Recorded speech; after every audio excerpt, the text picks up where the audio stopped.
Hey, welcome to Kiddies Gospel. This gospel is brought to you by Every Home for Christ, Nigeria, Northeast. Last week, we started our series on the story of Esther. We saw how she was an orphan girl, raised by her cousin Mordecai. But today, we will continue to look closely on Esther's journey to the palace. Here with me as last week is Daniel. Welcome again, Dan. Daniel will continue the story with us. Over to Dan. Thank you, Lois. Every morning, Esther woke up before the sun peeked over the palace walls. The gentle sound of flutes drifted through the women's quarters as servants brought bowls of sweet-smelling oils and perfumes. The air shimmered with the fragrance of roses, myrrh, and cinnamon. Esther dipped her fingers into the oil and rubbed it gently on her skin. For months, she followed every step of the queen's preparation, not just with perfume and jewels, but with kindness, patience, and a thankful heart.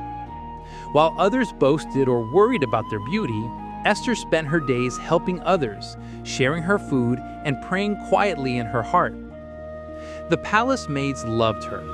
"Esther is different," they whispered with smiles. "She's beautiful inside and out." When the time came for each young woman to meet King Ahasuerus, they wore the finest gowns and glittering jewels. But Esther asked for only what was needed. She remembered Mordecai's words, "Be humble and let your light shine through your goodness." When Esther entered the great golden hall, the king looked up, and for a moment everything grew still. Her eyes were gentle, her smile warm, and her heart peaceful.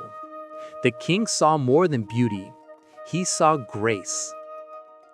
That day, Esther was chosen to wear the royal crown.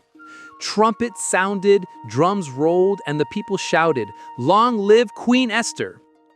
Yet even as joy filled the palace, Esther never forgot who she was, a girl who trusted God and prepared herself the right way. Esther's story reminds us that true preparation is more than dressing up or looking fine. It's about having the right heart, being patient, kind, and faithful. When we prepare well, God opens doors we never imagined. But the story didn't end there.